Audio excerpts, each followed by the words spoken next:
এখানে রুমিন ফারহানা, হাবিবুল খান সুহেল মায়ের মতো অনেক ত্যাগী নেতা এখনও নমিনেশন পায় নাই। তো তারেক রহমান অবশ্যই মাঠ দেখবে, যদি শুভ ভাই সমর্থন করে। এটা তো চূড়ান্ত নমিনেশন দেয় নাই, অবশ্যই তারেক রহমানের প্রতি আমাদের অনুরোধ সে যেন পর্যবেক্ষণ করে এবং কি শুভ ভাইয়ের মাঠটা দেখে।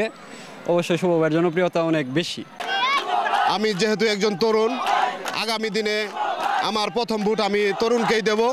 সেই হিসেবে আমাদের প্রিয় নেতা সাদিক রহমান সিদ্দিকী শুভ ভাই, ওনার আগমন উপলক্ষে আমি উপস্থিত হয়েছি। উনি একজন তরুণ নেতা, সৎ নেতা। ওনাকে তরুণ হিসেবে এবং আমাদের ভারপ্রাপ্ত চেয়ারম্যান জনাব তারেক রহমান ঘোষণা দিয়েছেন তারুণ্যকে সামনে আসবেন। সেই হিসেবে আমি একজন তরুণ হিসেবে আমার প্রথম ভোট আমি তরুণ নেতা সাদিক রহমান সিদ্দিকী শুভ ভাইকেই দিব। আমরা শুভ ভাইকে অত্যন্ত ভালোবাসি।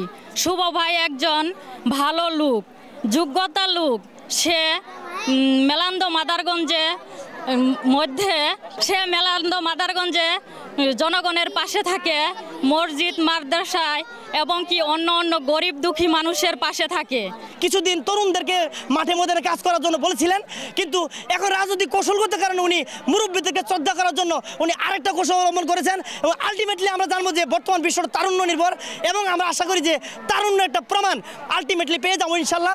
বিগত 2001 সালে মেলান্দ মাদারগঞ্জে নমিনেশন দেওয়ার ক্ষেত্রেও একই ভুল কিন্তু আমরা করেছিলাম, যার ফলশ্রুতিতে দীর্ঘদিন আমরা ধানের শীষের পক্ষে মেলান্দ মাদারগঞ্জ থেকে কোনো এমপি জাতীয় সংসদে পাঠাতে পারিনি। আমি বিশ্বাস রাখতে চাই, গোয়েন্দা সংস্থার রিপোর্ট, সাংগঠনিক রিপোর্ট যদি সঠিকভাবে মাঠের চিত্র তুলে ধরেন, আমার দলের ভারপ্রাপ্ত চেয়ারম্যান জনাব তারেক রহমান অবশ্যই আমাকে মূল্যায়ন করবেন।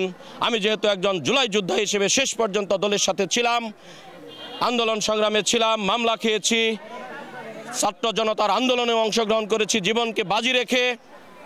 দলে যেহেতু আমার অবদান আছে, আমি বিশ্বাস করি তারুণ্যের এই সময়ে নতুনদের যে একটি জোয়ার উঠেছে, আমার নেতা জনাব তারেক রহমান কিন্তু অনেক তরুণদেরকেই এই মনোনয়নে জায়গা দিয়েছেন, তাই না?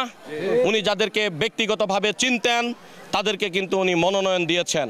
আমাদের শেরপুর 1-এ সানসেলা জেব্রিনকে মনোনয়ন দেওয়া হয়েছে।